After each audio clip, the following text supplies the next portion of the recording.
आप लोग का जैसे पिछले क्लास में पढ़ाया गया था कि आवरण पढ़ाया गया था। आवरण में आपको दो चीज पढ़ाए थे, एक पढ़ाए थे आपका सेल वॉल और एक पढ़ाए थे मतलब कोशिका झिल्ली और एक कोशिका भित्ति पढ़ाए थे, ठीक है। उसके बाद आप लोग को दोहरी झिल्ली वाला पढ़ाए थे। दोहरी झिल्ली में आप लोग को दो चीज पढ़ाए थे, एक पढ़ाए थे माइटोकॉन्ड्रिया और एक पढ़ाए थे लवक। एक क्या पढ़ाए थे? लवक प्लास्टिक। आज हम लोग जो पढ़ने वाले हैं ना, एकल झिल्ली पढ़ने वाले हैं। क्या पढ़ने वाले हैं? एकल झिल्ली। जैसे जो लोग नहीं आए थे देख लीजिएगा, एकल झिल्ली मतलब एक झिल्ली। क्या है? एक झिल्ली। डबल झिल्ली मतलब दो झिल्ली। क्या है? अभी आपको माइटोकॉन्ड्रिया का फोटो बनाए थे तो वो ऐसे बनाए थे। ऐसे बनाने का मतलब है ये पहला झिल्ली और ये कौन झिल्ली? दूसरा झिल्ली। ये पहला झिल्ली और ये कौन? दूसरा झिल्ली, ठीक है। तो अभी जो हम लोग पढ़ने वाले हैं वो एकल झिल्ली है। मतलब देखिए एक को झिल्ली है कि नहीं, ठीक है। तो एकल झिल्ली में आपका आता है इंडोप्लाज्मिक रेक्टिकुलम। इंडोप्लाज्मिक फोटो ये है। फोटो पर हम बाद में चलते हैं, पहले हम लोग नॉर्मल चीज करते हैं। इसका खोजकर्ता पूछेगा तो किथ आर पोर्टर कौन है? Keith R Porter, Ernest Kullman, Albert Claude, ठीक है। सबसे ज्यादा बिहार में जो पूछा जाता है वो किथ आर पोर्टर पूछा जाता है। क्या पूछा जाता है? Keith R porter. तो आपका जो है इंडोप्लाज्मिक रेक्टिकुलम का 3 आदमी खोज किया था, Keith R Porter, Ernest Kullman, Albert Claude किया था। कौन किया था? एक से दो बार देखिएगा ऑटोमेटिक याद आ जाएगा, लेकिन ये नाम मत भूलिएगा, ठीक है। किथ आर पोर्टर, अर्नेस्ट कुलमैन और अल्बर्ट क्लाउड। कैसी झिल्ली है? एकल झिल्ली का कोशिकांग है कि नहीं? इसका काम है कि यह कोशिका का परिवहन करता है, भोजन को इधर से उधर पहुंचाता है। इसीलिए इसको कोशिका का हाईवे कहा जाता है। इसीलिए इसको कोशिका का क्या कहा जाता है? हाईवे। मतलब ये रोड निर्माण करता है। जैसे देखिए ये फोटो में सेल में देख रहे हैं, ये सारा जो आपका डैश डैश वाला है ना, ये सब आपका इंडोप्लाज्मिक रेक्टिकुलम है। क्या है? तो ये सेल का केंद्र से जुड़ा हुआ है, केंद्र से जुड़ा हुआ है, हर जगह है कि नहीं है, ठीक है। इसीलिए पूछा जाता है ये केंद्रीय पदार्थों का आवागमन करता है। मान लीजिए 2-3 सेल है, ठीक है। इसका केंद्र से एक केंद्र से दूसरे केंद्र, दूसरे केंद्र से तीसरे केंद्र, ऐसे करके हर सेल के साथ ये अपना समन्वय क्या करता है? स्थापित करता है। क्या करता है? स्थापित करता है। प्रोटीन और वसा का ही संश्लेषण करता है। किसका किसका करता है? प्रोटीन और वसा का संश्लेषण करता है। कोलेस्ट्रॉल के निर्माण में इसका भूमिका होता है। कोलेस्ट्रॉल के निर्माण में क्या होता है? भूमिका होता है। कैल्शियम का भंडारण इसलिए करता है क्योंकि ये बीच में हड्डी होता है। क्या होता है? हड्डी होता है। हड्डी किसका बना रहता है? कैल्शियम का बना रहता है। तो कैल्शियम का भी भंडारण करता है। साथ में कार्बोहाइड्रेट का भी यह संश्लेषण करता है। कार्बोहाइड्रेट का भी क्या करता है? संश्लेषण करता है। तो आपको मेन आपका ये क्वेश्चन पूछेगा, इसका खोजकर्ता कौन है? किथ आर पोर्टर और अर्नेस्ट कुलमैन। किथ आर पोर्टर और अर्नेस्ट कुलमैन। पूछेगा ये कैसी झिल्ली? एकल झिल्ली है। कैसी झिल्ली है? एकल झिल्ली है। ये कोशिका का परिवहन प्रणाली है कि नहीं? साथ में केंद्रीय पदार्थों का आवागमन करता है कि नहीं करता है? प्रोटीन और वसा का संश्लेषण करता है। पूछेंगे कोलेस्ट्रॉल के निर्माण, कैल्शियम के भंडारण और आपका कार्बोहाइड्रेट, तीनों का संश्लेषण करता है कि नहीं करता है, ठीक है। आगे चलिए, नहीं आएगा। पढ़ेंगे कि आपको इंडोप्लाज्मिक रेक्टिकुलम क्या है। अब हम लोग फोटो में आते हैं कि जब सेल के अंदर में रहता है ना, तो आपका इंडोप्लाज्मिक रेक्टिकुलम का फिगर कुछ ऐसा है, ठीक है। कि बीच में सेंटर और सेंटर के चारों ओर क्या घूम रहा है? इंडोप्लाज्मिक रेक्टिकुलम, ठीक है। बिल्कुल हड्डी के तरह लग रहा है, स्केलेटन के तरह लग रहा है कि नहीं लग रहा है। इसी को हम जो है ना, ई वाला जो छोटा लाइन है, इसी को हम बड़का में दिखाएं तो ये बड़ा में ऐसे दिखेगा। कैसे दिखेगा? ऐसे। ई वाला जो लाइन है ना, ये बड़ा में दिखिएगा तो ऐसे दिखेगा। इसमें जो है ना, देख रहे हैं कि हम कोई कोई जगह पर डॉट डॉट किए हैं और कोई कोई जगह पर डॉट नहीं किए हैं, ठीक है। उसके बाद इसलिए डॉट किए हैं कि जहां डॉट है ना वहां प्रोटीन बन रहा है। क्या बन रहा है? प्रोटीन।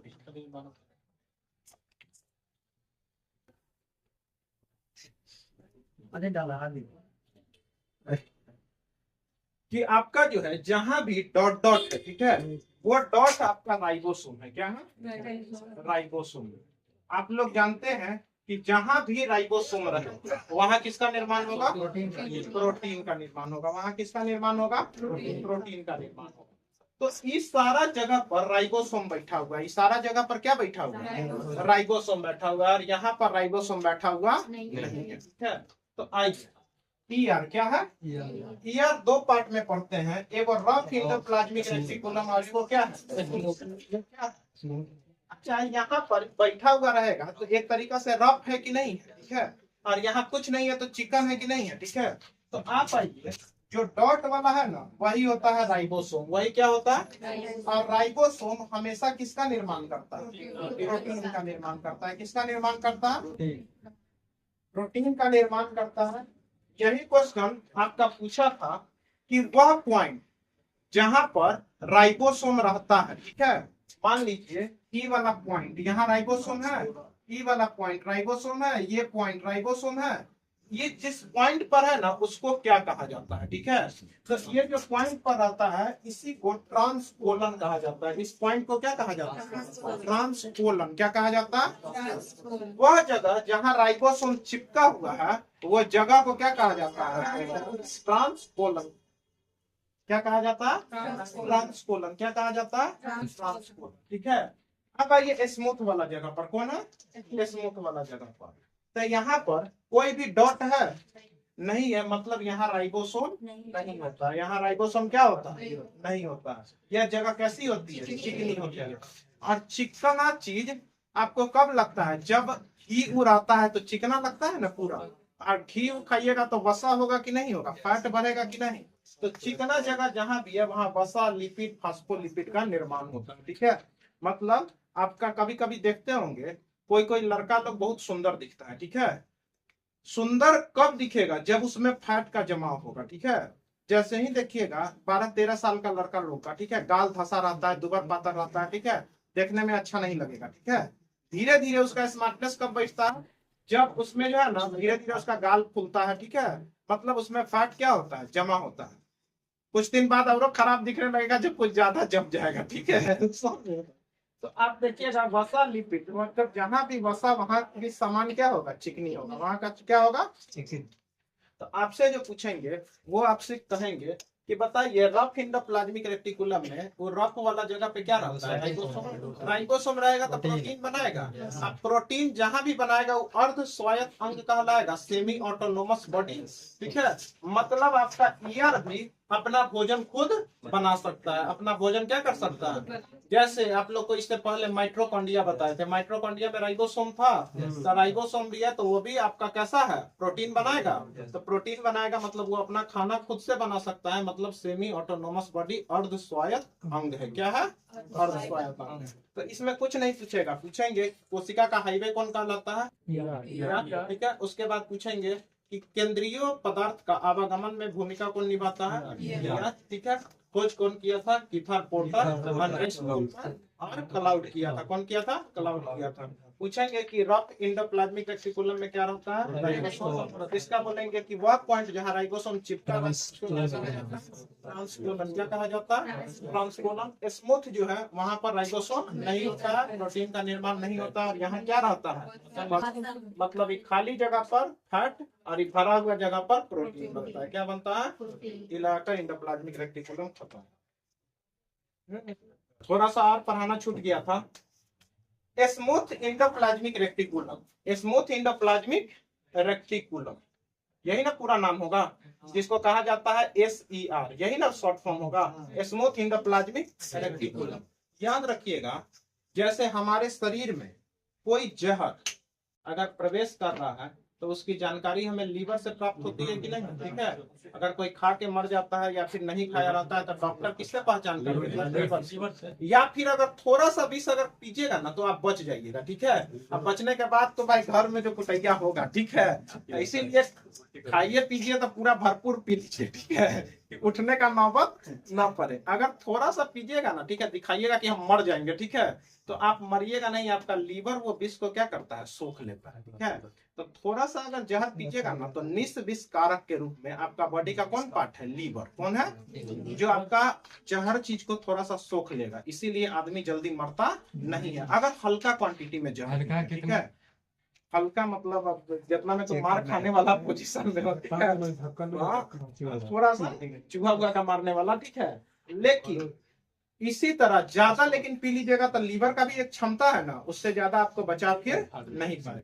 उसी तरह पूछेगा कि सेल के अंदर जो निर्विस्कारक के रूप में होता है वो होता है एंडोप्लाज्मिक रेटिकुलम, और वो भी कौन वाला, स्मूथ वाला। कौन वाला, निर्विस्कारक, ठीक है। विस्कारक मतलब कुछ ये विष को क्या करेगा, सोख सकता है, कुछ विष को क्या कर सकता है। तो हम पूछेंगे एसीआर बॉडी के कौन पार्ट में रहता है, तो आप लोग कह सकते हैं लीवर उवर में, ठीक है, अंदर में। तो हमारे बॉडी के पूछेंगे लीवर सेल में, या फिर आपका पूछेंगे कि वृषण टेस्टिस उस्टिस में, ठीक है। कौन सा इंडोप्लाज्मिक रेटिकुलम होता है, तो एसीआर होता है। कौन होता है, एसीआर स्मूथ वाला होता है। समझ में आया, ठीक है। आगे चलिए, गोल्जी बॉडी में किसमें आते हैं, गोल्जी बॉडी में। ये अभी जो है आपका कैसे संरचना है, एकल झिल्ली की संरचना है। कैसी है, एकल झिल्ली का संरचना है, ठीक है। थोड़ा सा देख लेते हैं आगे कि यह एक थैली नुमा संरचना है। कैसी है, बिल्कुल। इसका फोटो कुछ इस तरह आता है, ठीक है। एक थैला की तरह इसका संरचना होता है, ठीक है। उसके बाद इसका खोज कैमिलो गोल्जी किए थे। कौन किए थे, नामे से है गोल्जी बॉडी का खोज कौन किया है, Camillo Golgi. Golgi body Camillo Golgi कहाँ के वैज्ञानिक लिखे थे, कहाँ थे। अब हम बताएंगे कि स्मूथ इंडोप्लाज्मिक प्रोटीन बनाता था कि रफ इंडोप्लाज्मिक प्रोटीन। तो रफ इंडोप्लाज्मिक रेटिकुलम RER, ठीक है, प्रोटीन को जो बनाता है उसका ई जो है ना गोल्जी बॉडी उसका पैकेजिंग करता है। क्या करता है, पैकेजिंग करता है। और इसको पता है कि कहाँ पर भोजन कमी है वहां पे पहुंचाना, कहाँ भोजन ज्यादा है तो उसका भोजन कमी वाला के पहुंचाना, ठीक है। RER प्रोटीन की पैकेजिंग करता है और प्रोटीन में आवश्यक बदलाव भी कर सकता है। मान लीजिए कि कोई अंग में प्रोटीन ऑलरेडी है तो उसका प्रोटीन काट के दूसरे ऑर्गन में पहुंचा देता है। तो ये हमेशा बदलाव कर रहा है कि नहीं कर रहा है, इसीलिए इसको ट्रैफिक पुलिस की संज्ञा दिया जाता है। किसका संज्ञा दिया जाता है, देखते हैं। ट्रैफिक पुलिस, कहीं ज्यादा होता है भीड़ तो उधर का पास करवाता है जल्दी, थोड़ा कम रोक के, ठीक है। इसीलिए इसको क्या कहा जाता है, ट्रैफिक पुलिस। यही पूछेंगे कि कोशिका का हाईवे किसको कहा जाता है, तो एंडोप्लाज्मिक रेटिकुलम। किसको, एंडोप्लाज्मिक रेटिकुलम। पूछेगा कि स्पर्म का, ठीक है, जो हम लोग का मानव का स्पर्म होगा उसका जो आगे वाला हिस्सा जो रहता है ना वो किसका बना रहता है, गोल्जी बॉडी का बना रहता है। किसका बना रहता है, गोल्जी बॉडी का बना रहता है। और आप लोग को बताए थे कि जब कोशिका विभाजन, मान लीजिए कि ये कोशिका है, ये कोशिका जो है बड़ा हो जाता है और कोशिका बीच में से ऐसे हो जाता है, ठीक है, ऐसे हो जाता है। और बीच में से ही कोशिका क्या होता है, टूट जाता है, ठीक है। बीच में से कोशिका क्या हो जाता है, टूट जाता है। तो ये पूछेंगे टूटने वाला का प्लेट का एगो निर्माण होता है। यहाँ जब टूटता है तो एगो प्लेट बनता है। प्लेट किसका बनता है, गोल्जी बॉडी का। किसका बनता है, गोल्जी बॉडी का। तो पूछेगा कि कोशिका विभाजन में जो लास्ट का प्लेट का निर्माण होता है, इसी से ना दो सेल बन जाता है टूट के। तो ये हो गया मदर सेल और ये हो गया डॉटर सेल। ये क्या हो गया, डॉटर सेल। ऐसे ही ना कोशिका का निर्माण होता है।